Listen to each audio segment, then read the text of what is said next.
The sun is gone. Not just set gone, like pack up your soul and get ready for shadow demons gone.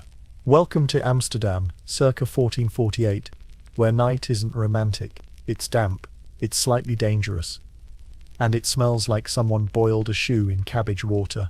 You are officially on the clock. Congratulations, you're now a night watchman.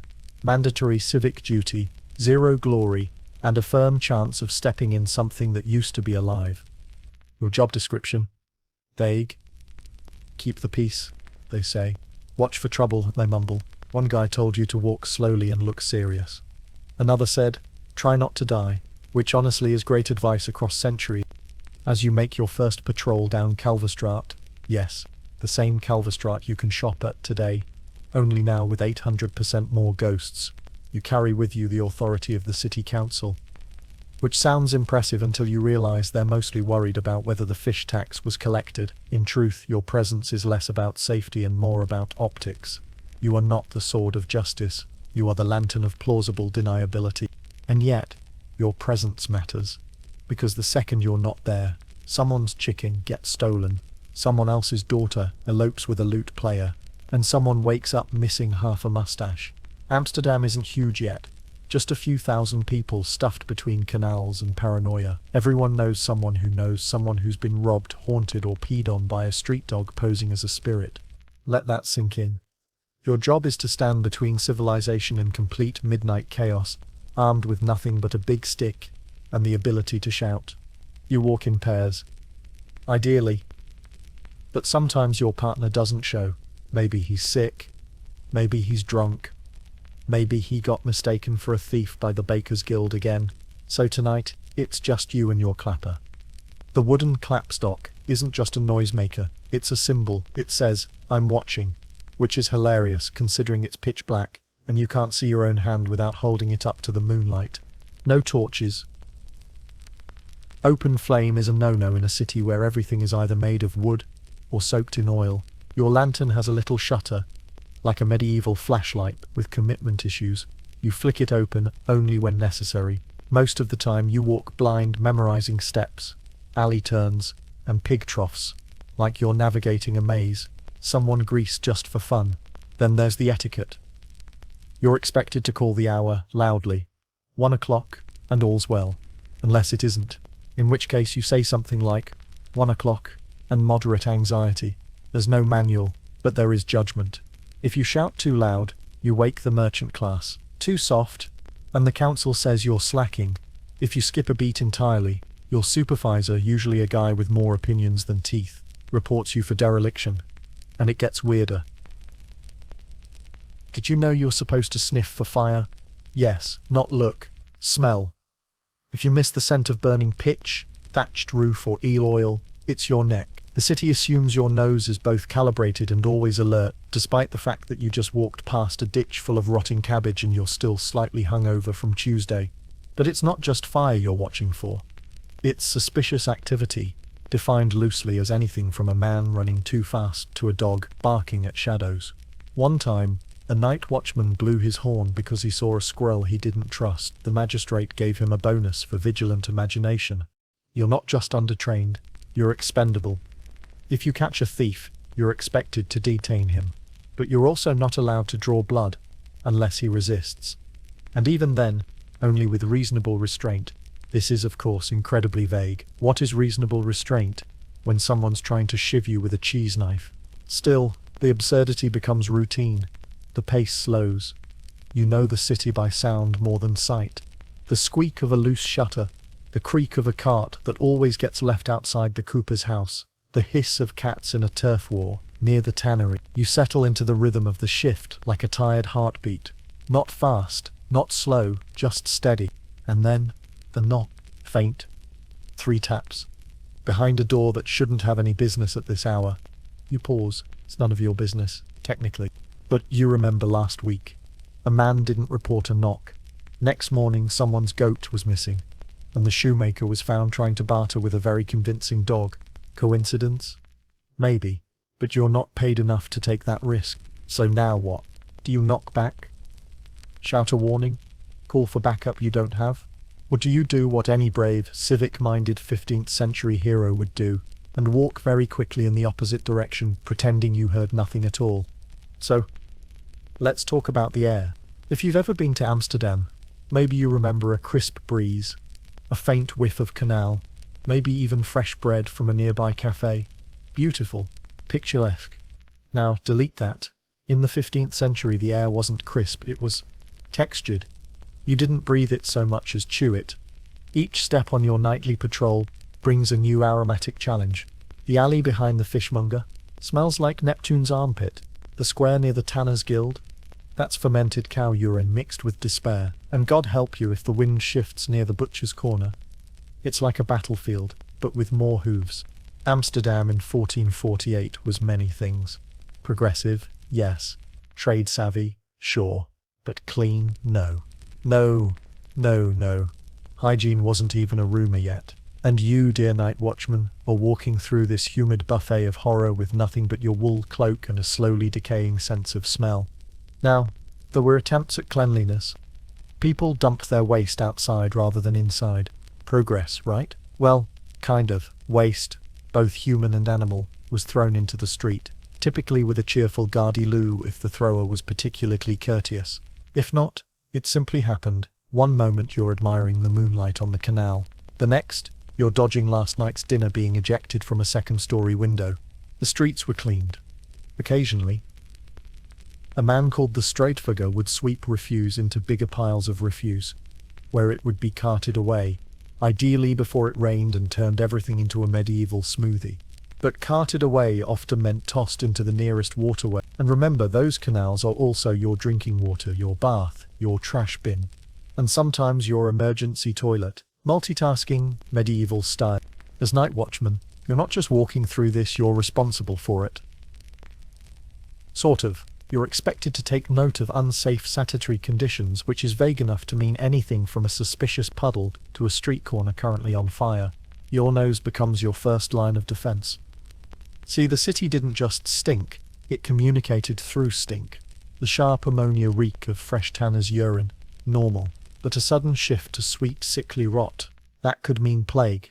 Or a dead cat. Or, someone who used to be alive and isn't anymore. You learn the difference fast. Or you end up in the canal with the others who didn't. And it's not just the bad smells that mess with you. Sometimes, a bakery fires up its oven at midnight. A warm breeze carries notes of cinnamon, butter, and yeast. It cuts through the sludge like a holy apparition. For a few seconds, you remember there's good in the world. As the night watchman, you walked through this sleeping sickness cocktail and pretended it was normal. You even learned to predict trouble based on changes in the air. A sharp tallow tang near a tavern, likely a fight brewing. The absence of smell in the butcher's lane, possibly a body or a very sneaky cat. But the real horror comes when your nose tells you something your eyes can't confirm. That's the moment. That half-second pause, the wait, that's not right in your gut. Now, here's where it gets fun. You're also responsible for sniffing out fire hazards. Yes. Your night watch duties include detecting fires before they start. Preventative olfactory justice. If you catch a whiff of something smouldering, it's your job to investigate. Is it a chimney that wasn't put out? A candle left too close to a tapestry? Or is it just the barrel of eels fermenting behind the pub? Either way, if you don't report it, and something does catch fire, guess whose name shows up on the "you're financially responsible for this now" ledger? That's right, you. The guy with a horn, a stick, and a nose full of mold spores.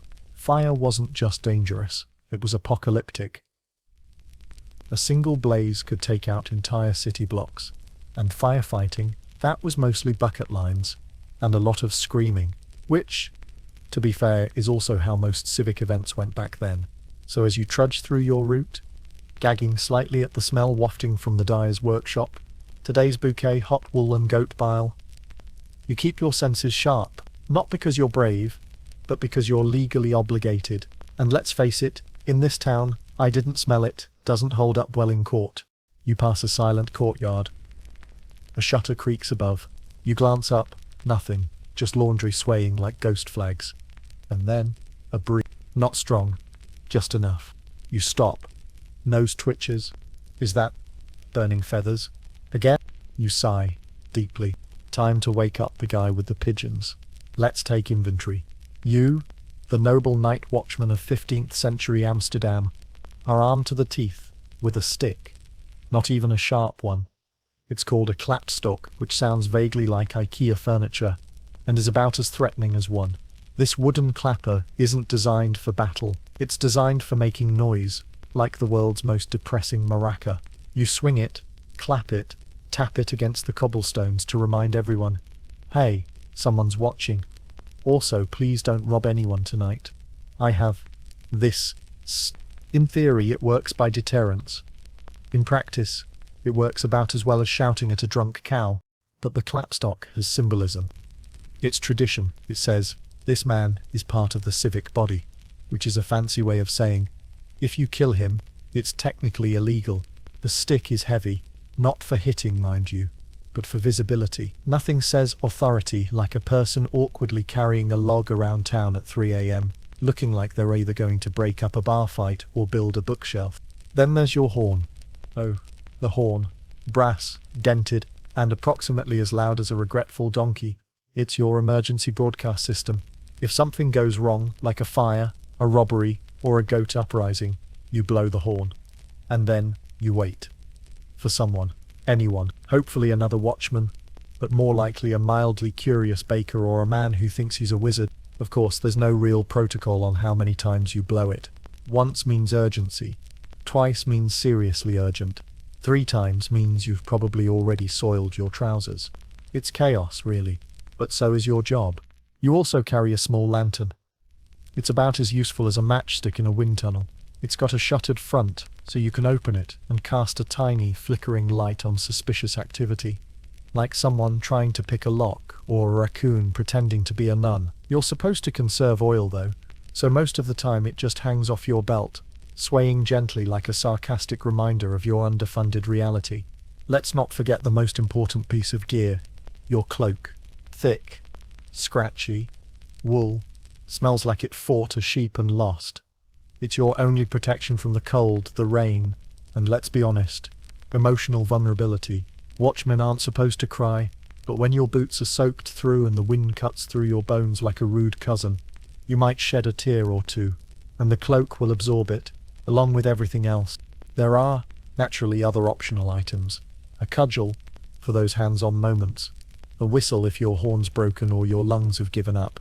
And a parchment listing emergency contacts, which may or may not include Brother Hendrik, probably awake. Now here's the kicker. None of this equipment is standardized. Your klapstok might be the right size, or it might be the same one used to stir communal soup 10 years ago. Your horn could be well made, or have a wasp living in it. The lantern, stolen last week, from you, by another watchman, who said he needed it more emotionally. You are, essentially, cosplaying as a functioning authority figure. And the city expects results, so you train yourself. Not in a formal way, there's no medieval boot camp for civic guards, but you practice how to walk without tripping on uneven cobbles, how to flick your lantern open like it's dramatic theatre, how to make your klapstok clatter in a way that sounds intentional. You rehearse these things because your only weapon is performance. You're not supposed to fight, you're supposed to be seen and heard. You are a living scarecrow with better posture, but that doesn't stop the job from being dangerous. There are thieves, drunks, the occasional bear that escaped from a nobleman's private zoo. You've heard stories of watchmen knocked unconscious with their own stick. One guy tried to stop a pickpocket and ended up married to the thief's sister. It was a weird time. Let's pause here. Imagine you're walking the silent streets at midnight. You hear glass shatter, a shadow darts around the corner. Your gut tightens. You raise your stick. It's shaking slightly. Not because you're weak, because you're human. You blow your horn once, then twice. No one comes. You step closer, heart pounding. And out steps a 14-year-old boy with a stolen loaf of bread. You lock eyes. What now? Do you arrest him? Drag him to the magistrate? Lecture him about civic duty? Or do you look away just this once, because you've been cold and hungry too? The stick, the horn, the cloak, they don't prepare you for that moment. No equipment can. And yet, the city treats you like you're Batman, or at the very least Batman's unpaid intern. You're responsible for maintaining peace, enforcing curfews, spotting fires, reporting crime, sniffing out disease, and occasionally calming down a guy yelling about how his wife turned into a chicken. True story. Oh, and you're supposed to keep order during holidays too, which is hilarious, because holidays are the worst. Nothing says public safety like a drunken mob trying to reenact the Battle of the Golden Spurs using sticks, wine bottles, and a stolen goat. You blow your horn during these events like it's a party favor. The response is usually laughter or a tomato. And then there are the laws. There's one that says Watchman must report public dancing under the influence of eel. Yes, eel. Apparently fermented eel was a thing. Who knew? Another law bans aggressive bell ringing without license. Someone somewhere was aggressively ringing bells and had to be stopped. You don't make the rules, you just carry the stick. So, night after night, you walk the cobbles, horn at your hip, stick in hand, cloak dragging through suspicious puddles. You are the city's underpaid noise machine, therapist, and part-time wet nurse to its nighttime chaos. And when you finally get home, damp, sore, and probably bleeding from a mystery scratch, you'll hang up your gear, collapse into bed, and sleep deeply until someone wakes you because there's a burglar in their bakery. And guess what? He's the mayor's son. Picture this. You're not reading a job listing. You're it. The job has arrived, unsolicited, uninvited, and completely uninterested in your qualifications. Because in 15th century Amsterdam, becoming a night watchman isn't about merit. It's not about passion. It's about bad luck and the city's finely tuned system of civic blackmail. You see, the city didn't ask for volunteers. It assigned you, much like jury duty today. Except instead of deciding legal fates from a temperature-controlled courtroom, you're handed a stick and told, good luck, try not to freeze, bleed, or lose your soul to rats. The recruitment method, if we can call it that, was based on the ward system. Amsterdam was divided into little zones, each overseen by a group of rather smug men called ward masters. Their job, pick who'd serve on the night watch that week. Your job, say yes, or suffer consequences. The ward masters didn't use a spinning wheel or darts to select names. They used rotating civic rosters. Basically, if you owned a home or rented one long enough to be noticed, congratulations, you were eligible. And if you were poor, male, and unable to bribe your way out, double congratulations, you were now in the city's lowest paid security gig. This wasn't a one-time ordeal, either. Night watch duty rotated regularly, sometimes weekly, sometimes monthly. It depended on population size, plague cycles, and how many people had recently vanished into canals. Now, if you were wealthy, say a merchant with a little cash cushion, there was an out. You could hire a substitute, literally pay another human being to walk the streets for you. This was called vervanging, and it created an entire economy of professional proxies, guys who patrolled every night while their employers slept in goose feather beds, dreaming of spice markets and minor tax evasion. And guess who those proxies usually were? That's right, you. So yes, being a night watchman was technically a public service, but let's be honest, it was more like civic punishment wrapped in moral perfume. Let's say you try to skip your shift. Maybe your leg hurts. Maybe you have the plague. Maybe you're just not in the mood to get stabbed tonight. Doesn't matter. The penalty for refusing? Fines, public shaming, or getting assigned twice as often for attitude. And if you were lucky, you just got yelled at by a magistrate with halitosis and a personal vendetta against lazy people.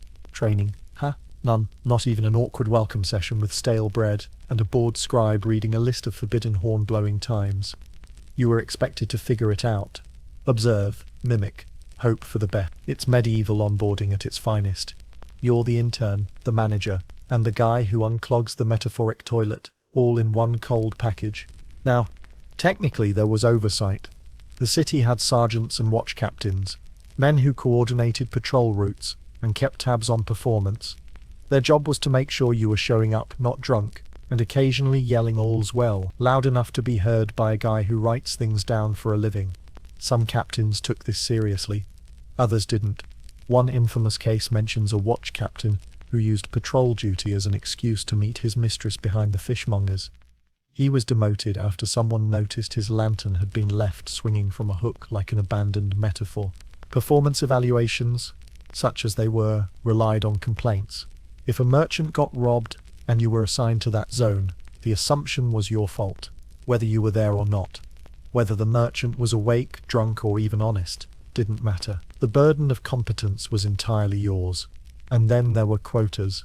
Not official ones, but a sort of unspoken expectation that you'd file a report, even if nothing happened. A quiet night, suspicious.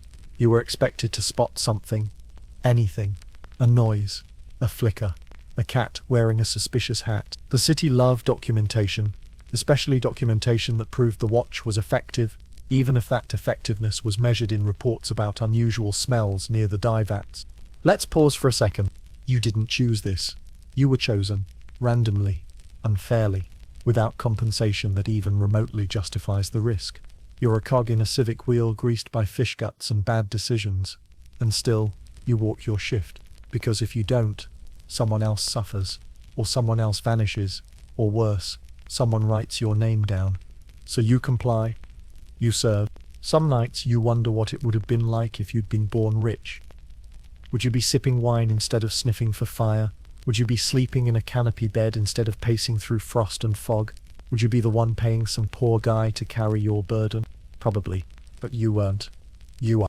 You're here. A night watchman in a wool cloak 2 sizes too big, watching the world sleep while you hold it together with a horn, a stick, and the sheer will to survive city politics. And when your shift ends, no one claps. No one thanks you. You hand your gear to the next guy, nod tiredly, and fade back into the crowd, like nothing happened, like you were never there. Everyone thinks you're here to prevent fires. That you, noble night watchman, are the bulwark standing between wooden catastrophe and cozy domestic bliss. That you pace the cobbles, eyes sharp, nostrils flared like a bloodhound trained in smoke detection, just waiting to pounce on rogue embers and villainous candles. Let's be very clear, that is a myth. You're not here to prevent fires. You're just the one who notices them first. There's a big difference between firefighter and guy who yells when flames are already winning. Fires in 15th century Amsterdam weren't just inconvenient. They were city-ending. A single spark in the wrong place, say a hayloft above a brewery run by a man who thinks buckets are for weaklings, could light up entire neighborhoods. Roofs were thatched, walls were wood, streets were tight, and people were, frankly, not great at keeping candles where candles belonged. The city burned more than once. You'd think they'd learn. But no. Humans are consistent in one thing across the ages: catastrophic optimism. So your job, dear watchman, is to monitor for fire risks. That means staying alert for chimneys that spit too much, lanterns left swinging near drapes, or suspicious heat where heat has no business. It also means investigating cries of smoke and what's that smell, with all the enthusiasm of a man who just remembered he forgot to update his will. Now, there are rules. Residents were supposed to douse hearths before bed. Chimneys were required to be cleared. Open flames had to be supervised. In theory, this made things safer. In practice, it meant that every time something did catch fire, the blame had to land on someone. Guess who? It's you. Let's say a fire breaks out in the baker's quarter. Bread ovens flare up. A cart of flour combusts like it's auditioning for a medieval fireworks show. The flames leap. Neighbors scream. And someone inevitably asks the dreaded question, where was the watchman? Where were you? Oh, you were 3 blocks away trying to convince a drunk man to stop serenading a goat, but that doesn't matter now. You're the face of failure. The city magistrate wants a name, and yours is the only one they remember from the last fire drill that involved actual fire. The worst part, even when you do your job, no one celebrates. Let's say you catch it early, smell smoke, race down a side alley, bang your clapstock against the wall like you're summoning a very confused demon. You shout, you blow your horn, you slap awake the guy who owns the place, and the fire's doused with water and wine before it spreads. Does anyone thank you? Nope. They grumble. They say it was barely anything. They glare at you like you lit it on purpose just to feel useful. And then they complain about the noise. Still awake? Then you know what to do. Hit that subscribe button. Because while this job's thankless, your attention isn't. Back to the flames. One of the big challenges of fire patrol was deciding what actually counted as suspicious heat. Is it normal for a candle to be that bright? Should the cooper's shed really smell like roasting tar at midnight? Is that chimney supposed to glow? There were no thermometers, no safety codes. Just instinct, paranoia, and a general belief that if your eyebrows singed, you were probably too close. Worse, some fires weren't even accidental. Arson happened, usually during feuds between guilds, or when someone wanted to burn a rival's goods in a way that looked accidental. There were entire manuals written, not kidding, on how to spot deliberately set fires. Clues included burning starts from the bottom, barrels placed too neatly, and smug man watching from a distance with a turkey leg. And who had to investigate those suspicious fires? You. With no training, no authority, just a stick, a horn, and an increasingly loud internal monologue about how none of this is in your job description. It gets worse. Sometimes, the fire victims turned on you. "Why didn't you warn us sooner?" they'd shout. "You walk past here every night, as if your eyes can pierce walls and your nose works like a divinely attuned smoke detector." You want to scream, "I was dealing with a man trying to bathe in the canal, Denise." But Denise doesn't care. Denise's soup kitchen just became a pile of embers. So the city created reports. If you saw a fire hazard and didn't report it, you were fined. If you did report it, and nothing happened, you were ignored. It was a system designed entirely to produce accountability and zero satisfaction. Over time, some watchmen started carrying small sacks of sand or vinegar-soaked cloths. Not because they worked, just because they looked like they might. Optics, after all, are half the battle. The other half is not dying of smoke inhalation, while trying to explain to a brick wall why someone should have fixed their lantern rigging. Then winter came. In winter, fire was life, but it was also death. Every house had a hearth. Every house had flammable furniture, and insulation, that was straw, or old cloth, or in one tragic case, feather. The Great Chicken Pillow incident of 4042 is not something they teach in school, but you'll never forget the smell. So you walk, you sniff, you squint at chimneys, you glare at flickering lights, you mutter under your breath about people who leave candles unattended like they're medieval pyromaniacs in training. And you hope that tonight is quiet, because when it's not, you're the first to know, and the last to be thanked. Let's get one thing out of the way. You are not the law. You are, at best, law-adjacent, somewhere between a walking lantern and a low-budget scarecrow. Your job as night watchman technically includes maintaining order, but let's not pretend that means you know how to fight, arrest someone, or even fill out paperwork correctly. Still, crime doesn't care. The shadows of 15th century Amsterdam are alive with activity. Petty theft, drunken brawls, knife fights behind the dye works, public indecency involving eels. Yes, again with the eels. Nighttime is when the city exhales, and what it breathes out is chaos wrapped in wool cloaks and bad intentions. And you're supposed to do something about it. There is no formal police force.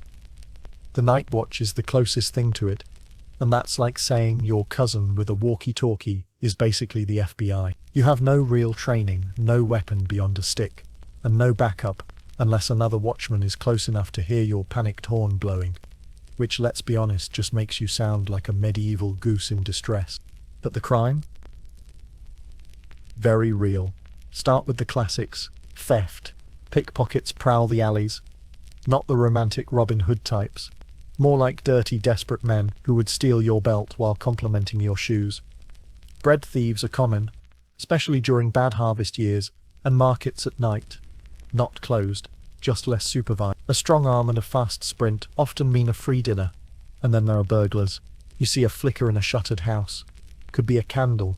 Could be someone testing your laziness. Investigating means walking into a courtyard that may or may not have a very angry dog, or a homeowner with a crossbow who forgot you were doing patrols this week. You knock anyway. That's your power move. Knocking. Maybe they answer. Maybe they don't. Maybe the door creaks open and a man with more teeth than hair grins at you and asks if you'd like a sausage. You decline, politely, and make a note to come back in the morning with someone braver. But sometimes, it's worse than petty crime. Sometimes, it's real danger. A drunk with a knife. A brawl outside a tavern that turned into a stabbing, and no one seems entirely sure who's still alive. You're expected to intervene. Stop it. Break it up. Maintain peace. With your stick. Your options are limited. You can yell, You can blow your horn. You can hope someone bigger shows up and decides to pretend they're a hero. You can also just stand there, looking authoritative. That works more often than you'd think, especially if the combatants are already exhausted and the goat has wandered off. Let that sink in. You are often the most sober person on the street, which, in this century, means you automatically qualify as the one with judgment. But even when you try to enforce the rules are murky. What's the punishment for a fistfight? Depends on the mood of the local bailiff. What's the law about curfew violations? Depends on who broke it. A shoemaker's apprentice? Fine. A city councilman's idiot son? Suddenly it's a misunderstanding, and heaven help you if a crime goes unsolved. Not because the criminals get away. No. It's worse than that. Because then you get investigated. A man reports missing silverware, and the next morning you're being asked, "Did you patrol this street? Are you sure? Did you check the shadows properly?" And you're thinking, "No, I didn't personally search behind every barrel, Johann. I was too busy trying not to be mugged by the same guy you're looking for." Justice here is slippery. Punishment is erratic. The line between crime and bad luck is so thin it's practically imaginary. A man steals a fish, lashing. Another man embezzles half the dock taxes. He gets promoted. A woman slaps her neighbor with a broom for borrowing soap without asking. Somehow you're dragged into it because you walked past her house 2 days ago. And then there's the paperwork. Because yes, there is paperwork. Handwritten reports filed each morning. Mostly complaints, observations, or suspicious behaviors you noticed while trying not to trip over sleeping pigs. Observed a man loitering. Might have been lost. Might have been ghost. Investigate further. Woman yelling about demons again. Advised her to keep voice down. She said the moon told her not. So what keeps you doing it? Still, you do wonder. When punishment is random, and mercy is rarer than soap, what does justice even mean? You're not sure, but you tighten your cloak, raise your lantern, and keep walking. Because in the shadows of this city, someone has to try, even if trying feels like yelling into the wind with a horn and a headache. And tonight, that someone is you. So you thought your job was just to stop thieves and yell at candles? Oh no, that would be too easy. You, dear night watchman, are also the city's last line of defense against the unnatural. Yes. Supernatural threats. You didn't get a bonus for it, but the city certainly expected it. Somewhere between monitoring chimneys and getting yelled at by butchers, you are also meant to identify ghosts, witches, demons, and the occasional werewolf. Because in 15th century Amsterdam, belief in the occult wasn't a fringe curiosity. It was urban policy. If someone reported strange behavior at night, your job wasn't to roll your eyes. It was to investigate. Immediately, thoroughly, and with the earnest seriousness of someone who doesn't want to be accused of harboring heretical sympathies. It begins innocently enough. You're walking past a quiet stretch of canal. The fog is heavy. Your lantern flickers, and there, in the mist, you hear a whimper. Human? Animal? You can't tell. Then from behind a stack of crates, a figure lunges out, covered in mud, eyes wide, naked except for a belt of garlic. He grabs you, whispers, "They're coming." Now what? Do you blow the horn? Clap your stick? Ask politely if this is a full moon situation or just a bad mushroom trip. You don't have time. The man vanishes into the dark, shouting something about silver and sin. Back in the town records, they call these unexplained midnight episodes. And there were many, from suspicious glowing eyes reported in a barn, to a woman who claimed her cat was speaking fluent Latin. Whether mental illness, bad ale, or just extreme loneliness, these moments were treated with deadly seriousness, especially when it came to werewolves.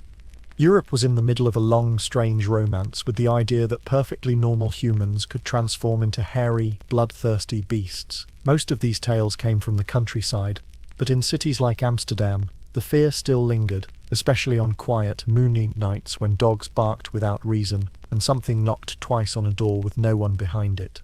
The city even issued guidelines, informal of course, on how to identify signs of lycanthropy. Things like people walking barefoot too often, excessive hair growth, unclear where the threshold was, talking to animals at length, or, worst of all, eating raw meat enthusiasts, which, you'll note, sounds like half the fishmongers in town.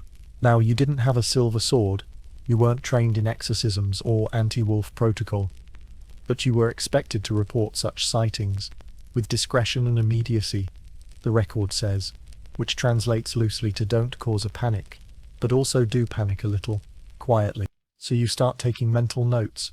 That guy who always licks his lips too often? Suspicious. The woman who keeps owls in her attic? Worth a closer look. That priest who refuses to eat garlic? Possibly cursed. You don't accuse, you observe. Carefully, awkwardly, sometimes while hiding in a barrel. There's also the matter of witches. Ah yes, poor unlucky souls, often blamed for storms, illness and failed beer batches. If someone's child sneezes too many times, suddenly the neighbour's old aunt becomes a practitioner of dark arts. If a cow stops producing milk, guess who's accused of casting a curse? Hint, it's always the oldest woman within a 3-house radius. You, again, are expected to investigate. That means listening to accusations, asking oddly phrased questions, and trying not to be burned as an accomplice just for making eye contact with the accused. It's a delicate dance of survival and performance. Now imagine this.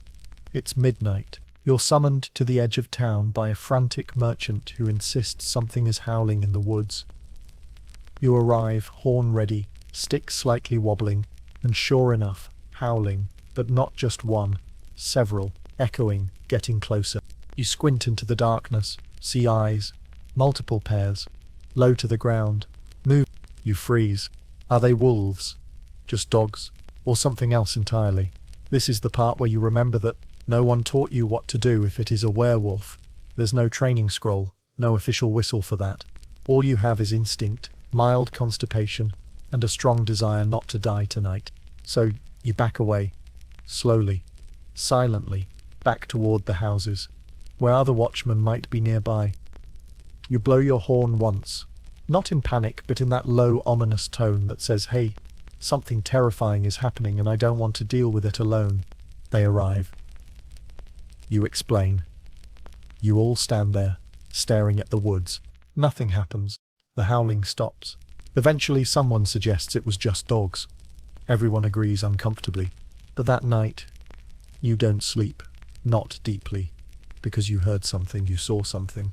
And even if it was just a badger with ambition, it felt like more. Let's take a breath. This chapter isn't really about werewolves, or witches, or ghosts that knock politely before vanishing. It's about fear. The kind that settles in when the world grows quiet. When logic no longer explains the shapes in the fog. When being alone on the street feels like standing at the edge of some ancient invisible threshold. And when the city asks you, the tired, underpaid, emotionally fragile night watchman, to guard against not just men but monsters, you do what you've always done. You walk forward, lantern low, and hope, silently, that whatever's out there is more afraid of you than you are of. It's 2 a.m. Your fingers have become rumors. Your boots are soggy relics of a better time, and your knees, which you barely knew you had in your 20s, now creak with every step like tortured floorboards in a haunted monastery. Welcome to the coldest hours. They don't tell you about this part. No one warns you how long the time between 2 and 4 feels. Time doesn't just slow down, it stops. Or worse, loops. You swear the church bell rang midnight, just 20 minutes ago. You swear you passed this barrel already, twice. This is when the city falls into its deepest silence. The drunks have passed out, the bakers haven't yet stirred, and even the rats are politely off the clock. And you, poor watchman, are alone with the darkness, the cold, and your thoughts. God help you. There's a particular kind of chill in Amsterdam at this hour. It's not the wind, though there's always a bit of that, slipping down the narrow alleys, like a thief with cold fingers. No, this chill is damp. It creeps into your boots, your bones, your brain. Your cloak may be thick, but moisture is patient, and it will win. The stars offer no warmth. The moon looks smug.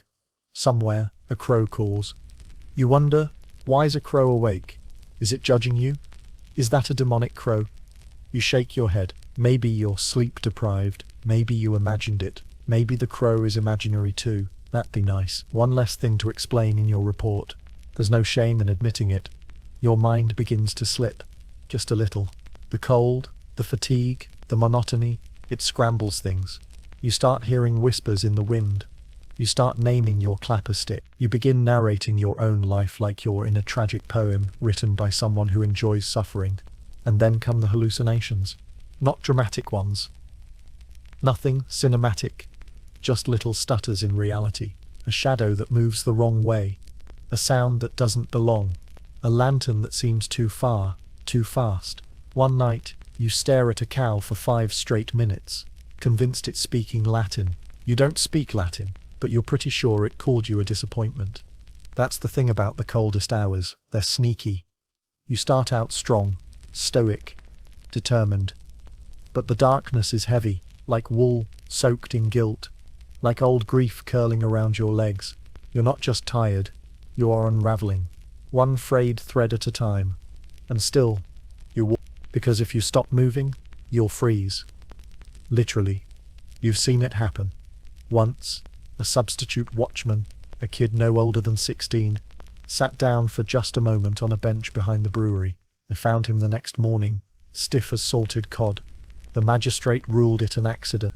The tavern called it a learning opportunity. You just called it awful. You keep moving, step after step, even if your legs feel like wood, even if your toes have vanished into numbness. You rotate your hands inside your sleeves, slap your thighs, blow into your fists. You hum old songs. You recite market inventory lists in your head. Anything to stay awake, anything to feel alive. You pass by a window with candlelight still flickering. A baby cries. You pause, just briefly. Someone's still awake. That flicker of life is oddly comforting.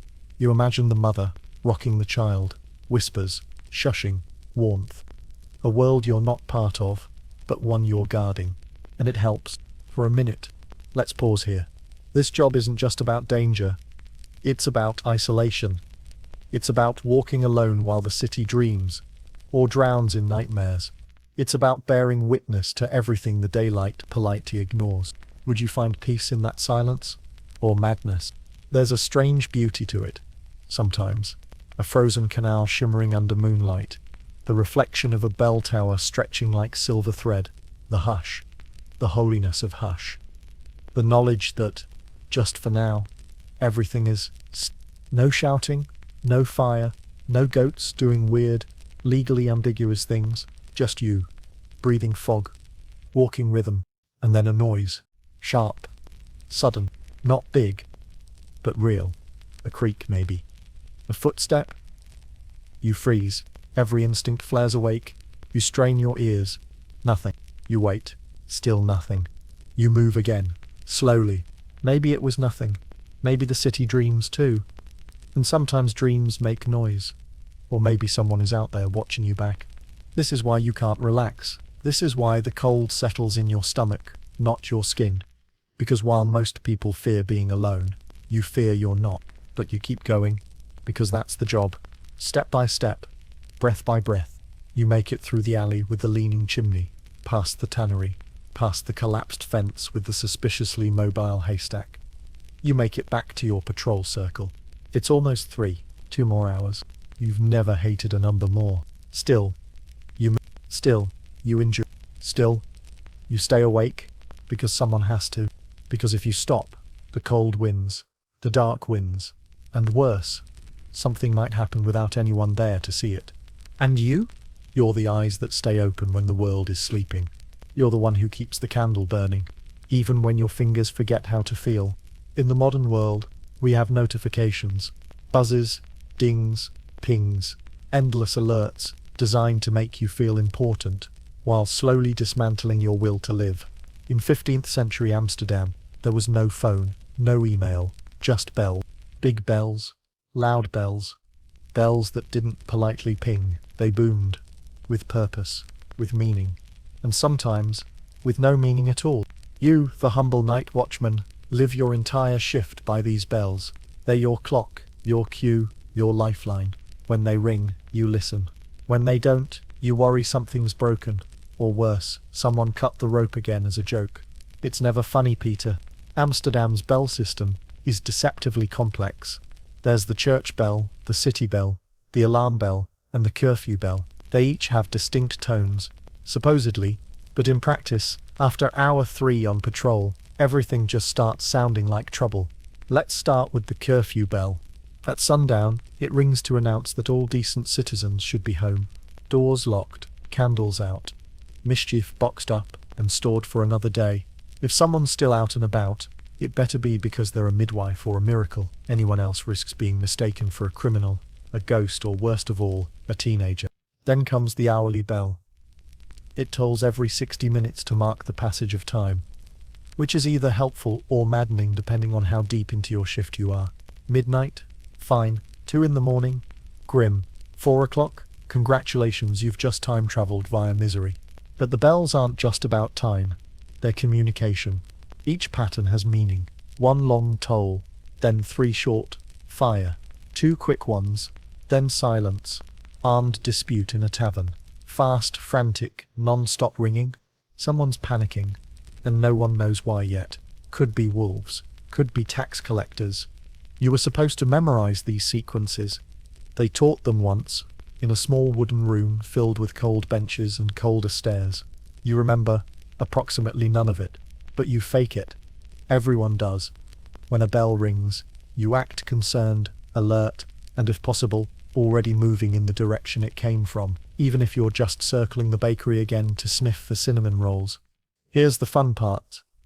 No one regulates bell ringing as strictly as they should, which means people, actual people, sometimes ring the bells incorrectly, either because they forgot the sequence, they were drunk, or because someone dared them after 3 mugs of spiced ale. That leads to false alarms.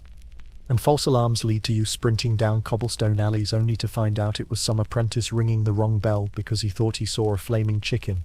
He didn't. It was a torch and a startled goose. Completely different. Let that sink in. Your job, already vague and poorly compensated, is made even harder by the fact that your primary communication system is being hijacked by bored teenagers and confused monks. It's no wonder Watchmen start developing bell-related trauma. That sudden clang in the dark. It lives in your bones. You can be half asleep, halfway through a stolen biscuit, and the second that metal sings, you're upright, alert, and already halfway into your boots, because the bell is never ignored. Ignoring a bell is how fires spread, how riots grow, how magistrates start writing very official letters about dereliction of duty and suspicious sleeping habits, so you obey, even when the bells lie, even when they ring for reasons no one can explain. One night, the West Tower bell rang 17 times. Slowly, deliberately. Everyone panicked. You rushed to the square, horn blowing, heart racing. What was the emergency? Turns out the bell rope got tangled. It was swinging in the wind like a drunk puppeteer trying to recite Morse code. You still got blamed. Apparently you should have known the difference between a real ring and a rope malfunction. Sure. Next time, you'll just ask the bell how it's feeling. There's also the issue of who controls the bells. Mostly clergy.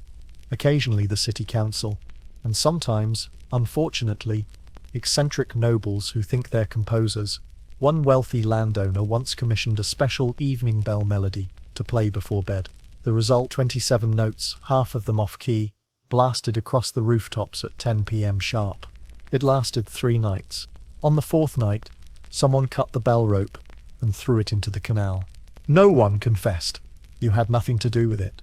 Probably. But here's the twist. You rely on the bells. As maddening as they are, they're your only link to the wider city. You don't have backup radios, carrier pigeons, or even a whistle that works half the time. The bell tells you where the danger might be. And sometimes that's enough. They echo across rooftops, bouncing off stone and fog, guiding your ears through the dark.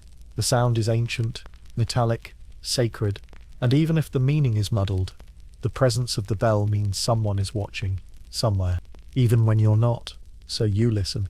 Or you flinch at the first toll. You count the rings, guessing the hour. You whisper silent curses at whoever pulled it wrong.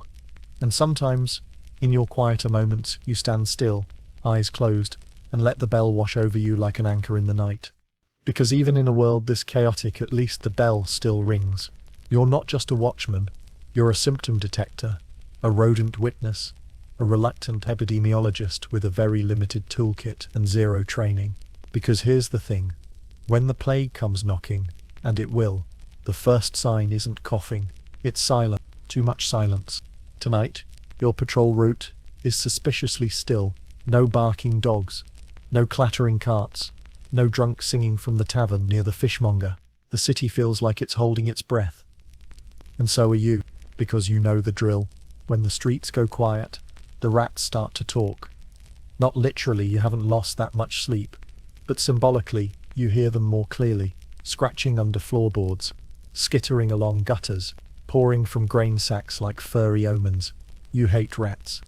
You're supposed to hate rats, but now you fear them too, because they're messengers of something darker. The Black Death doesn't announce itself with fanfare. It arrives on the edge of town like a rumor. A merchant doesn't wake up. His apprentice has a cough. A child gets feverish, and suddenly half the street is barricaded. You've been through this before. You remember the last wave, the way candles burned low in windows with no shadows behind them, the way doors stayed shut for days, the way bread went uneaten, and shoes sat on stoops, like the people inside just disappeared. You also remember the sounds, or the lack thereof. The plague steals noise. People don't yell when they're too weak to stand. They whisper, moan, they go quiet. That's what you listen for on patrol. Not chaos. Let's rewind a bit. The first major outbreak in Amsterdam hit hard. The city wasn't ready. Who would be? Physicians wore bird-like masks filled with herbs, pretending not to be terrified. The clergy performed last rites like factory workers. The gravediggers, exhausted, overworked, often drunk. You couldn't blame them. Digging mass pits in frozen soil will do things to a man. Your role during that time wasn't glamorous. It wasn't even clear. You weren't allowed to enter infected homes, but you were expected to report them. You became the unofficial plague spotter if a house was too quiet, or someone shouted about boils, or there were strange stains around a doorframe. You noted it, marked it, told your superior, who then told the council, who then sent a man with chalk and a very grim expression. That man would draw a mark on the door. The mark meant, stay away. This house is no longer part of the city. The people inside, already ghosts.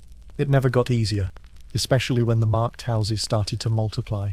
Whole alleys gone dark, markets emptied, trade ships refusing to dock, the air thick with incense and fear, the rats growing bolder, biting through sacks, crawling over boots, staring at you like they knew something you didn't, which, to be fair, they probably did. You were told not to panic, told it was under control, but you saw the real city at 3 a.m., with the fog thick and your steps the only ones echoing off stone walls. You knew the truth. You weren't guarding a city, you were guarding its grave. Let that sink in. You're a living monument to something already dying. And it doesn't end when the fever dies down. After the plague passes, there's the aftermath. The superstition, the paranoia, people blaming foreigners, bakers, even cats, which, tragically, leads to fewer cats and more rats. Smart. Some say the disease is punishment from God. Others say it's bad air. One guy insists it's caused by angry frogs. He has a following. Somehow. Through it all, you walk your patrol. You avoid certain streets. You avoid looking too closely at certain doors. You lie to yourself. Tell yourself things are getting better. That you won't see that cart tomorrow. The one piled high, with the silent, the still, the rat. But you do, because this is a cycle. Rats, plague, panic, quiet. Then again, you try not to bring it home with you. The fear, the smell of sickness, the images burned into your eyes. You leave your cloak outside. You scrub your hands with vinegar like it helps. You sleep on the edge of your mat, turning away from your family just in case. Some nights you don't sleep at all. You sit by the window listening for coughing. You listen for not coughing. You try to forget the time you heard sobbing from behind a boarded-up door, and kept walking, because what else could you do? You're not a healer. You're not a priest. You're just a man with a horn and a stick, expected to report death as if it's just another street lamp gone out. But still, you care. That's the curse. You remember the names, the faces, the little details. The woman who always left bread for birds. The child who waved when you passed by. The old man who used to whistle every night until he didn't. And even now, months later, you hear whispers. A sneeze behind a shutter. A cough too dry. A cart moving too early. You tense. Every time. Because the plague isn't gone. Not really. It never leaves. It just waits. So, you keep watching. You count the rats. You note the silences.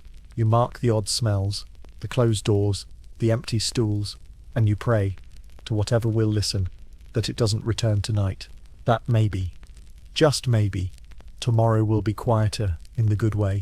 The kind of quiet where babies sleep, bread rises, and the church bell rings for time, not death. Because dawn is coming, and you still have rounds to finish. The sky is changing. That soft smear of grey on the horizon? That's not fog. That's morning, technically. If you squint, after a night spent pacing through wet alleys, dodging philosophical rats and imaginary werewolves, you might expect some grand payoff. A sunrise, a choir of birds, maybe a warm drink. But no, dawn in 15th century Amsterdam doesn't so much arrive as leak. Light seeps in like a guilty conscience. It's pale, watery, and entirely unimpressed by your survival. Still, the bell rings. Again, not for danger this time, for relief. You've made it through another night. You haven't frozen to death. You haven't been stabbed, possessed, or blamed for an outbreak of anything. Congratulations. Now get to work. Because, fun fact, your duties don't end when the sun comes up. This isn't a clean clock-out situation. This is medieval Amsterdam, where rest is a rumour and sleep is for the wealthier dead. You have post-shift tasks. First, you file a report. It's handwritten, on parchment, and probably destined to be ignored, but it must be done. You write down the key events of your shift. Fire threats, odd behaviour, curfew violations, supernatural sightings. You attempt to make it sound both boring and mildly competent, which is harder than it sounds. 2:15 a.m. Noticed suspicious movement near pig shed, possibly pig. We'll follow up. You hand the report to a scribe who doesn't make eye contact, tosses it into a stack, and continues reading something scandalous about a bishop. Then comes gear inspection. You return your stick, your horn, your cloak, if it hasn't fused permanently with your back. The watch sergeant gives it a once-over, nods in that very specific way that means, I don't care, but I have to look like I do, and mutters something about wax build-up in your lantern. You nod back. Mutual disinterest achieved. Now, surely now is the time you collapse into sleep, right? Nope. Because remember, this wasn't your only job. Most watchmen have day jobs. Bakers, coopers, dock workers, fish sellers, or, if you're very lucky, scribes with soft hands and limited exposure to knife crime. You're expected to return to those roles, as if you didn't just spend the past 8 hours keeping society's shaky scaffolding upright. You trudge home. The streets are starting to stir. Carts rattle. Shopkeepers yawn. Someone already smells like cheese.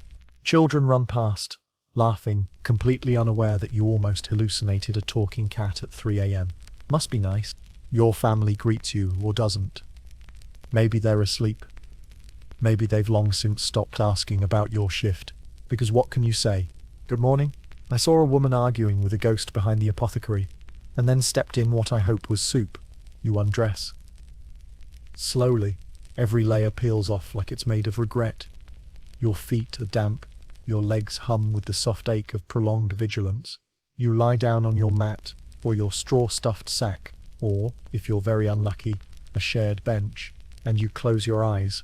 But you don't fall asleep right away. Your body is still humming, still alert. Your brain replays every noise from the night. The knock that didn't happen, the alley that felt too empty, the bell that rang slightly off-beat. You try to breathe, to sink into rest. But rest is rationed. There's always something. The baby cries. The neighbours argue. A rooster mistakes 9 a.m. for noon and screams accordingly. And even when silence settles, your brain won't shut up. It's asking questions. Did you check behind the tannery? Was that shadow really a cat? Did you forget to report the broken lantern outside the grocer's? What if the fire hazard you dismissed was actually the start of something? What if something did happen and no one's found it yet? So you roll over. You try to sleep. Eventually, maybe you do. But it's not deep, not sweet. It's the kind of sleep that resets your body, but not your soul. You wake up groggy, resentful, and vaguely convinced that you're late for something, even when you're not. And the cycle continues. Night falls. Bells ring. You rise. Again, because someone has to. Someone has to walk the streets. Someone has to be there. When the silence turns sharp, when the air shifts, when the shadows gather like they're planning something, that someone is you. Let's pause. What is rest, really? Is it sleep? Is it stillness? Or is it the feeling that someone else has your back, that someone else is watching the fire, the alley, the night? You rarely get that feeling. You are the someone else. You are the back. And you're tired, but you keep going. Because even if the city forgets, even if the council never reads your reports, even if your neighbors think you're just a guy with a horn, you know the truth. You kept them safe. You were there while they slept. Here's the thing about public service. Nobody really understands it, but everybody has an opinion. To the average 15th century Amsterdamer, the night watchman is either a tireless protector of the peace, or a useless buffoon in a wool cloak who's probably asleep in a barrel somewhere. There's no in-between. They think they know what you do.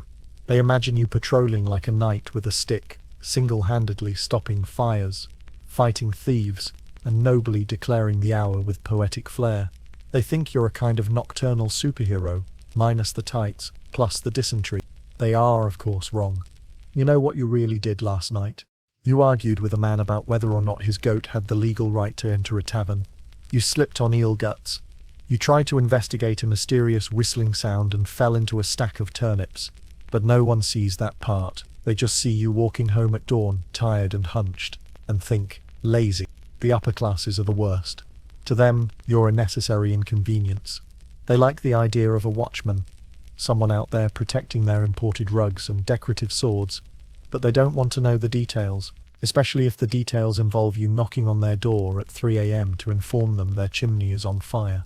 Again, they'll grumble, ask if you're sure, suggest that maybe the servant's chimney is the one misbehaving. Then they'll slam the door before you can say ash build-up, and if something bad happens on your watch, oh, they'll remember you very clearly then. There was once a nobleman, let's call him Lord Jan, with the big nose, who referred to the entire watch as useless geese in cloaks. Loud, clumsy, incapable of anything except honking and waddling. Guess who got robbed the following week? Guess whose very expensive wine cellar mysteriously emptied itself?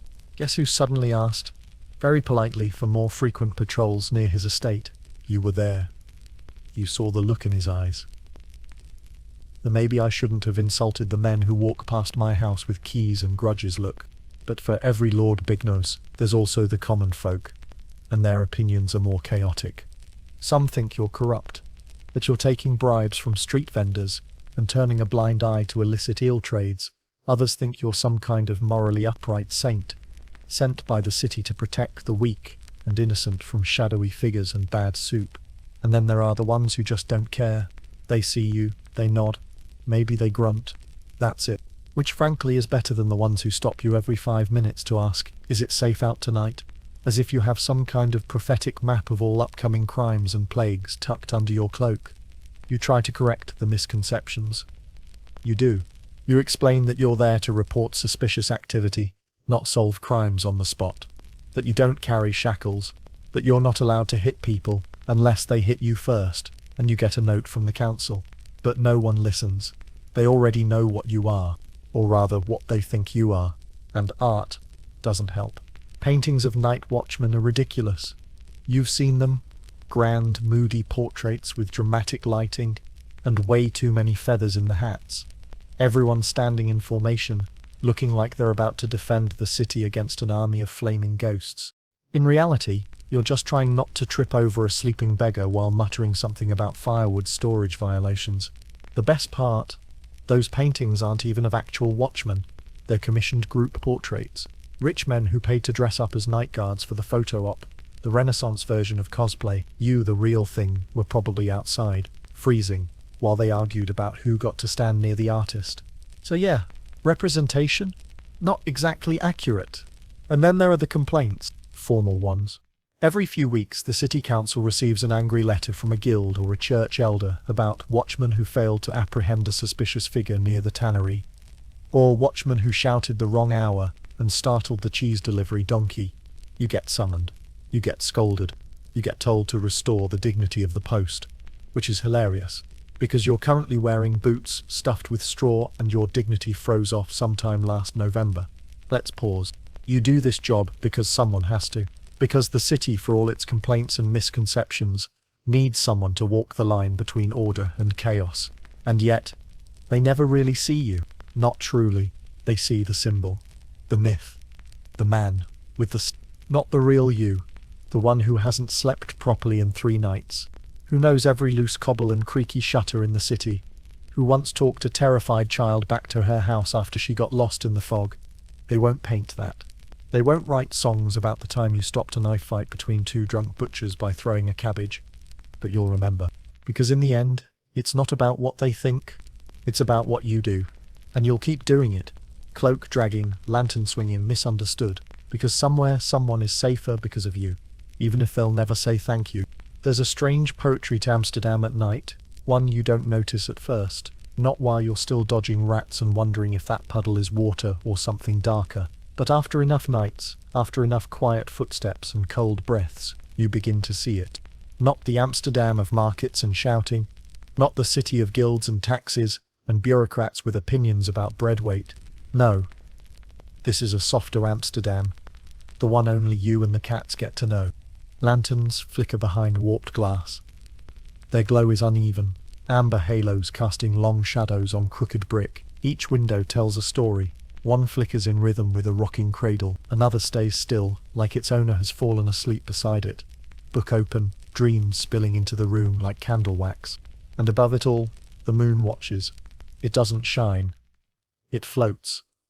Sometimes silver, sometimes yellow, sometimes hidden. It drifts over the canals like a silent guardian, illuminating water that looks too still to be natural, like the city is holding its breath between centuries. Your feet know the stones.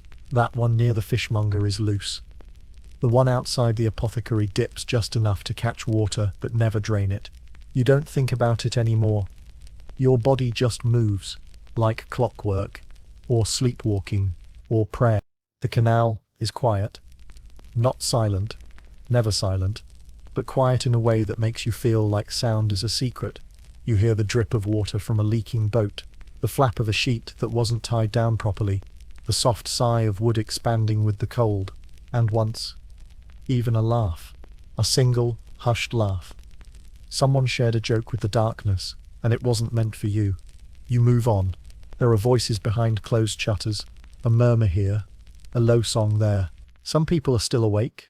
Some people can't sleep. Some people just don't want to be alone. You understand that. The night is lonely but not empty. You feel it watching you sometimes. Not in a hostile way, just curious. Like the city itself is wondering who you are. Why you're out here, still walking, when everyone else has gone to bed. Maybe it's forgotten it made you. You pass by a bakery. The ovens will fire up soon. But not yet. For now, the smell is faint. Yeast, ash, hope. You pass the cloth merchant's shop. A red scarf flutters from the window. Someone forgot to take it down. Or maybe they left it for someone else. A sign, a symbol, a secret language you're not fluent in. You nod anyway, just in case. There's a bridge up ahead. You cross it every night, even though there's a shorter path. But this bridge, it has something. The way the moon reflects off the water, the way your footsteps echo, the way if you stand still, you can see both ends of the city, east to the docklands, west to the towers. You stop, just for a moment, and you look. The rooftops rise like teeth, jagged and ancient. The chimneys are sleeping dragons. The fog creeps between the buildings like a slow-moving thought.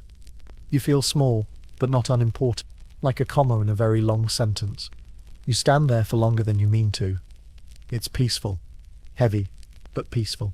Sometimes, peace is a weight you have to carry. You move on. You pass a sleeping dog, curled in a doorway. You pass a set of boots left outside, soaked, sad, forgotten. You pass a painting someone leaned against a wall, face turned in, like it didn't want to be seen anymore. You wonder about that. You wonder about a lot of things at night, where people go in their dreams.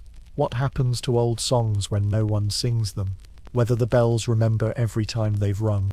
You wonder what you look like from a window, just a shape with a lantern, a whisper of a man. Sometimes, you try to imagine you're someone else. Not the watchman, just a traveler, just a soul passing through, seeing the city like it's brand new. You imagine walking through these streets without knowing them, without recognizing every creak and tilt. You try to imagine wonder instead of routine. It's harder than you'd think, but every so often, it works. Like when you turn a corner and see a cat curled in a basket, blinking slowly like it's judging your fashion. Or when you hear a lute softly strummed from somewhere high above, in a room where someone can't sleep either. These moments are brief, fragile, but they stay with you. You pass a woman lighting a candle behind her curtain. She sees you, just for a second. Your eyes meet. She doesn't smile. She just nods. The kind of nod that says, "I see you." It's enough. You nod back. This isn't about duty anymore. It's about bearing witness to the stillness, to the strange beauty of a city at rest, to the unseen hours that hold everything together while the world sleeps. Sometimes you just stare into the canal, watching your reflection ripple like a ghost of the day. The water doesn't judge, it just reflects. Lantern, face, cloak, eyes that haven't truly rested in years. And when the moonlight breaks the surface, you don't look away, because even now, after all the noise, the cold, the fear, the absurdity, this is still your city, and you are still its shadow. For all the silence, the solitude, and the smell of damp wool, this job gives you stories. You collect them like coins. Not all at once, just one at a time. One strange night, one odd detail, one whispered secret you weren't meant to hear. Eventually they pile up, and if you're lucky, some of them make you laugh instead of stare blankly at the wall for an hour. Like the time a baker faked his own death. He didn't want to pay taxes. Or, more specifically, he didn't want to pay his taxes because he was secretly living under a second name in a different ward. So he faked a funeral, had his apprentice cry very convincingly, tossed a few bricks into a coffin, and then somehow ended up caught 2 weeks later when the night watchman, spotted him sneaking bread into his own house at midnight. He swore it was for his cousin. The council fined him. The bread was confiscated. You got a stern nod of appreciation. It remains your favourite arrest to this day. Or the nun. She left the convent every other night through a back window, not to meet a lover, not to buy wine, but to feed the stray dogs outside the tannery. She carried scraps in her sleeves. Always the same route, same pace. She'd whisper to the dogs, calling them by name. One night, you followed her out of curiosity. She turned, saw you, and just said, "God watches more kindly when kindness walks quietly." You never reported her. Then there was the group of thieves who dressed as pilgrims. Clever, really. Everyone trusts a pilgrim. Staff in hand, dusty boots, eyes raised towards salvation. Except these weren't travelers, they were locals. Well-dressed men with expensive taste pretending to walk to a chapel that didn't exist. Their real destination was the wine merchant's cellar. They were caught because one of them couldn't stop quoting scripture incorrectly. "The Lord said, 'Let there be grapes,'" he declared, while stumbling out with 2 jugs under his arms. You had to arrest them. The guards laughed for days. You've seen worse, of course. One night, a body floated to the surface near the southern canal. Nothing unusual there. But the man's boots were stuffed with coins. Dozens. As if he'd tried to hide his wealth inside his shoes and then forgot he couldn't swim with 20 florins attached to his ankles. No one claimed him. Sometimes the city forgets it's dead. Other stories stay with you for different reasons. There was a girl who ran away from home, 12 years old, barefoot, convinced the world would be better somewhere else. You found her sitting on a bridge, feet dangling over the water, talking to the moon. She didn't cry, just asked if you knew the way to France. You gave her bread and walked her home. Her father said nothing, just pulled her inside. You never saw her again. Or the man who talked to ghosts. Not in the metaphorical sense. The actual, muttering in the shadows kind. He'd wander the alleys, whispering names. Names of people who died. Names of people no one else remembered. One night, you followed him. He stopped in front of a boarded-up house and said, "This is where I lost her." Then he bowed and left. You never found out who her was. But the way he said it, like a prayer and a wound at the same time, stuck with you. There's a myth about watchmen, that they're numb, that walking the night, makes you hardened, cold, unfeeling. Maybe it does, eventually. But not before it makes you soft in places you didn't expect. You start to care about things you can't control. You start to remember faces you were supposed to forget. You start to feel things at 3 a.m. that make no sense at noon. And some of the stories, they all, like the time you got lost. Yes, you, the guy who walks the city every night. There was fog. Heavy. Thick. Like milk. You took a wrong turn somewhere near the East Gate and ended up in a courtyard you didn't recognize. The shadows looked unfamiliar. The air felt wrong. You weren't scared. Not exactly. Just unmoored. For a full hour you wandered. No landmarks. No sounds. Just the tap of your boots and the occasional drip from unseen gutters. Eventually the fog lifted. You were 2 streets from home. And yet, for that hour, you felt like a ghost yourself. Then there's the story no one believes. About the man who left a note. He had been robbed. Lost everything. Wife gone. Shop ruined. He climbed to the top of the bell tower and prepared to jump. But something stopped him. You were there. Not because you knew. Just by chance. You called out. Asked if he'd seen a missing mule. He laughed. You talked for 5 minutes. About nothing. The weather. Bread prices. Then he climbed back down. The next morning there was a note on your patrol bench. Thank you for reminding me the world still talks. You never saw him again either. Maybe he left. Maybe he built a new life. Maybe that moment, small, accidental, saved him. Or maybe it saved you. Let that settle for a moment. These stories don't live in the official records. They're not in the archives. They're in the folds of your cloak. In the lines under your eyes. In the quiet spaces between the bells.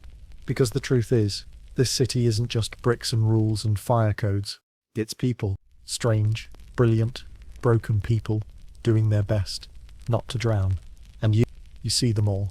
Every oddball, every liar, every kindness snuck through a shutter, every mistake that didn't end in disaster. You carry them.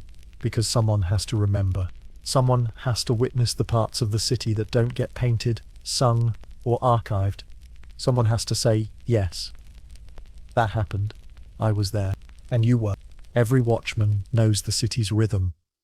The bells, the curfew, the creak of a shutter at midnight. But sometimes, the rhythm breaks. A patrol doesn't return. A lantern's not handed in. A cloak remains on the peg long after sunrise. And just like that, someone is gone. It doesn't always make headlines. Not that there are headlines, but word spreads. Quietly, a whisper behind the butchers. A question. At the bakery. Did you hear? He didn't come back. Some disappear into the canals. It's not hard to do. The paths are narrow, the bridges slippery, the fog lies thick some nights, pressing in until even your own footsteps sound unfamiliar. All it takes is one misstep, one broken railing, 1 second of inattention. You stumble, splash, gone. And if no one saw, if no one hears, you become a story. They usually find the body later, weeks, months, after it's drifted somewhere less discreet. Sometimes, there's enough left to bury. Sometimes, all that returns is a name scrawled onto a dry report and a replacement assignment scribbled beneath it. Other times, they don't find anything at all. Take Willem, for example. Young, eager, always overpronounced lantern like it was a sacred relic. He was assigned to the North Dock routes. Easier, flatter, fewer drunkards, with knives. He set out one evening and never returned. His partner, an older man with half a mustache and no patience, claimed they got separated in the fog. I turned around and he was just gone. For weeks people searched, checked the water, the storage sheds, the old grain mill, nothing. No body, no scream, not even a splash. Eventually the city declared it misadventure, a very medieval way of saying we have no idea. Then there was Mariche. Yes, a woman, rare but not unheard of. She took the job after her husband, also a watchman, died from a lung infection he caught on duty. She wore his cloak, walked his route, said it helped her feel closer to him.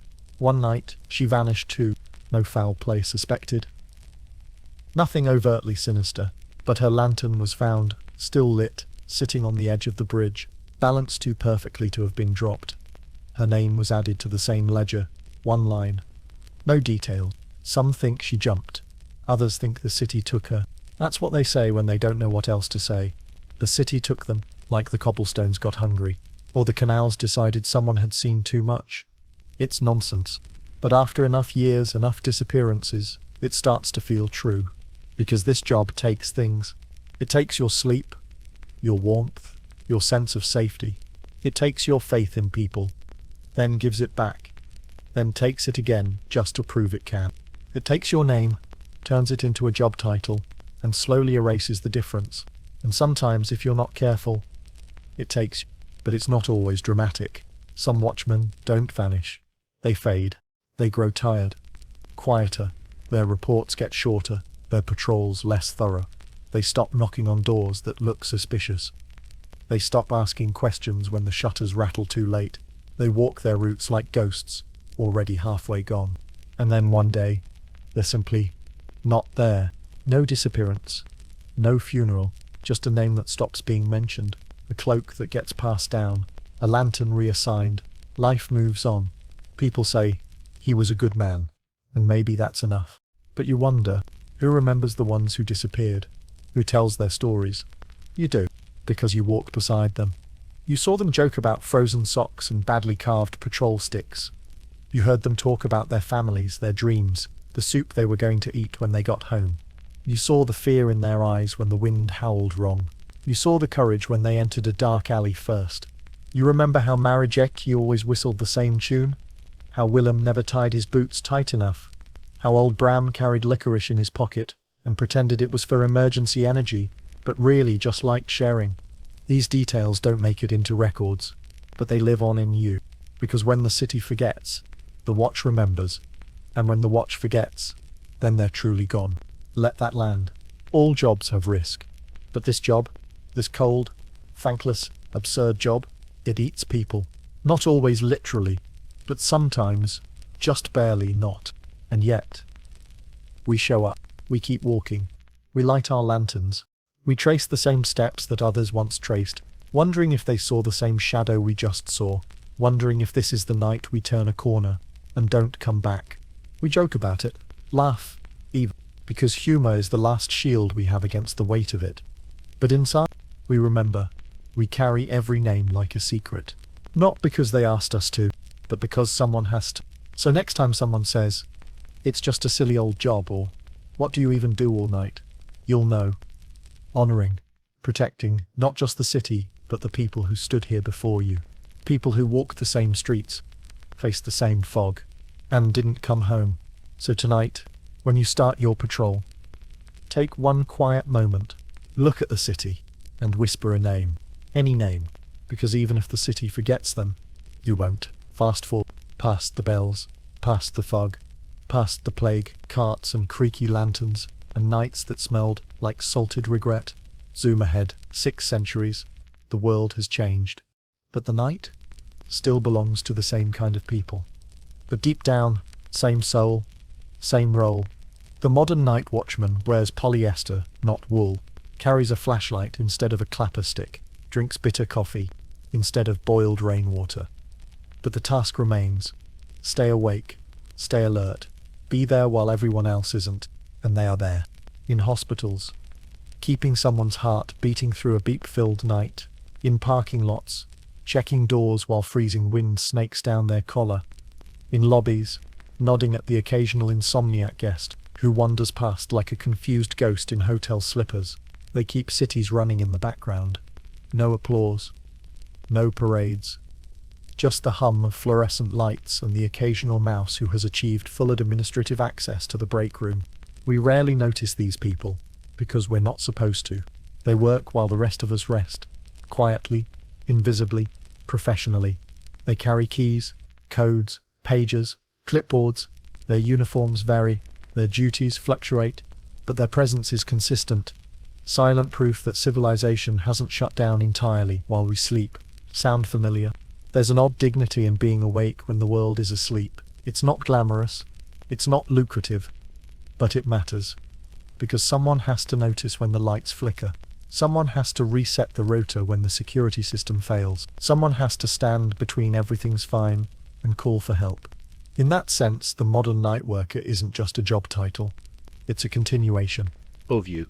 You trudging through foggy streets with your wool cloak and horn. Them sipping from a chipped mug at a desk, watching a monitor flicker with grainy footage of a loading dock. Different tools. Same burden. Let's meet a few. There's Farid, night shift hospital janitor. Wears headphones, but only plays classical music. Says it makes the bloodstains feel less tragic. He once cleaned up after a code blue and then helped a nurse finish a crossword because she looked like she needed to win something tonight. There's Kim, security guard at a downtown office tower. She brings sunflower seeds to feed the pigeons who gather near the entrance at 5 a.m. sharp, like clockwork with wings. Her flashlight has Hello Kitty stickers. Her posture says exhausted but undefeated. And there's Ramon, subway maintenance. Fixes escalators in the dead hours. Nobody notices escalators unless they break. He says his job is to keep movement moving. You ask if he gets lonely. He shrugs. Sometimes, but it's peaceful. Everything listens better at night. That line sticks with you. Everything listens better at night. It's true. Even in the 21st century, with neon lights and humming HVAC units, there's still that same deep silence, that same space between the noise, the same pause in the city's heartbeat. And someone's always there, guarding it. We like to think we're advanced now. That technology replaced the need for humans on night patrol. Cameras, sensors, automated systems that never sleep. But guess what? Cameras glitch. Alarms fail. And when something goes wrong, really wrong, it's still a person who shows up. A living, breathing person with a keyring and a decision to make. The old fears remain too. They don't talk about werewolves anymore. But late-night paranoia? Still real. Night workers know the dread of a sudden crash, a shadow where it shouldn't be, a knock on a door no one should be near. They walk through it. Every night. Just like you did. Because underneath the polyester and punch cards and security badge photos taken during a yawn, they share the same mindset: stay calm, stay alert, and stay until dawn. No one really asks about them. They don't get their own chapters in history books. No artist paints a glowing portrait of the woman mopping the ICU floor at 2:47 a.m. No politician gives a speech about the man refilling vending machines that keep factory workers functional. But they're there. They're always there. The modern watchman doesn't need a horn. The noise never stops long enough to make it useful. They don't carry sticks. They carry routines, roots, gut instincts, about strange vibes in silent hallways. And still, like you, they often walk alone. Here's the twist. Sometimes they listen to videos like this. Strange, isn't it? They sit at a desk, one earbud in, sipping lukewarm coffee from a chipped cup, listening to a voice tell stories from long ago. Stories about someone who walked the streets while others slept. Stories about you. Maybe one of them is listening right now. If so, you're doing great. Take a breath. You're not alone. Someone else has done this before. Someone else stood in the dark and watched over a city that forgot to say thank you. You're part of a long, invisible chain of vigilance. Quiet heroes stretching from torchlight to LED, from clapstock to flashlight, from you to them. Let that sit with you. Because while the city sleeps, the past doesn't. It echoes softly but surely through every shift, every corridor, every empty street. The watch never ends. It just changes shape. The city sleeps. Not all at once. Not like a light switch. It dozes gradually, like a child too stubborn to admit it's tired. One candle goes out. Then another. The last window closes. The final cart rumbles home, until what's left is stillness. And you, still walking. Your lantern glows like a warm heartbeat in a dark world. Small, steady, stubborn, you trace your familiar route, the rhythm of your boots echoing against stone. The air is cold, the fog low, your breath is visible, your thoughts less so. This is the end of your shift. The final hour, when silence doesn't just visit, it settles, drapes itself across the rooftops, creeps into doorways, softens the city like a snow you can't see. And yet, it's not empty. In this hour, the walls whisper. Not actual voices, You haven't gone that mad yet. But the city speaks in its own language. A creak from the bakery sign, a cat thudding softly onto a rain barrel, the sigh of a chimney that never fully cools. These are sounds of life, not noise. You listen, because listening is part of the job. Not for gossip, not for scandal, but for understanding, for knowing when something's off, when the rhythm skips, when the quiet shifts from peaceful to ominous. But tonight, the quiet is coming. You walk slower now, not because you're tired, though you are, deeply in every muscle and behind both eyes. No, you slow down because you can, because no one's yelling, nothing's burning. For once, no shadows feel like threats. You reach your favorite corner, the one by the chapel, where the cobblestones curve just enough to make your lantern glow feel like it's part of the architecture. You pause there, always have. You don't know why. Maybe because it's the one spot in the whole city where you feel completely unseen, not ignored, not disrespected, unseen. And sometimes, that's exactly what you want. You take a breath, deep, slow, let it out. The night lets go with you. This is the hour when regrets drift in, not heavy ones, just small ghosts. That fight you had, that time you should have said something kind but didn't. The person who asked for help and got your silence instead. You think about them now, because you're human, and because silence has a way of bringing those moments back, freshly folded and impossible to ignore. You don't flinch, you carry those too, because you must, because that's the cost of being the one awake. Let that sit for a second. Now imagine the city in 100 years, different roofs, different noises, different fears, but someone will still be walking. Maybe not in a cloak, maybe not with a lantern, but someone will take the night shift. Someone will listen for the subtle wrongness in the silence. Someone will care, even when no one's watching. Like you did, you round the final bend. The watch station is in sight. A dull light flickers inside. Another figure waits. Your replacement. He looks half frozen, yawning so hard it nearly dislocates his jaw. You nod at him. He nods back. Words aren't necessary. You hand off the lantern. He takes it with cold fingers, and for a moment, just a heartbeat, you feel the weight of the entire city lift off your shoulders and settle on someone else's. Not forever. Just until night falls again. Inside, you hang up your cloak. It's damp. Smells like soot, rain, and 1,000 sighs. Your boots hit the floor with a thud that echoes too loudly. The bench groans as you sit. Your knees crack in protest. Your hands shake slightly as they stop clenching. No fanfare, no medals, just rest. The kind that's earned in inches, not applause. You take a moment, close your eyes, let the silence fill your lungs like warm smoke. This is peace. Not fireworks, not parades, just the simple knowledge that nothing burned tonight. No one screamed, no doors were kicked down. The canals held their dead, the shadows stayed shadows, and you were there, to see it, to witness the world not end. Someone might ask, what was the point? Why patrol a city that doesn't thank you? Why lose sleep for strangers? Why care, when most people barely know your name? You'll have no flashy answer. But maybe you'll say this, because someone had to. Because cities are fragile. Because quiet is precious. Because while others sleep, the world still turns, and someone must be awake to notice. And if not you, then who? Let that linger. Now stand. Stretch. Feel the ache in your legs, the stiffness in your back. Let it remind you that you exist, that you did something. You push open the door, and there it is, dawn. The sky is pink and bruised, like it's been through something. The roofs gleam wet. The canal reflects the light, like a forgotten mirror. Somewhere, a rooster crows. Late, confused, but determined, and the city breathes in, because it can, because you were here. Not for glory, not for reward, just here, walking, watching, holding the night in both hands, and setting it down gently when morning arrived. So if you're lying in bed right now, eyes half closed, wondering if any of this mattered, it did. You mattered. You, the quiet heartbeat of a living city. Now, sleep. You've earned it. If you're still with us, half awake, full of oddly specific medieval facts, and maybe dreaming of canals, give this video a like, and subscribe for more historical rabbit holes, because the past isn't just boring, it's beautifully strange, tragically human, and maybe the perfect bedtime story.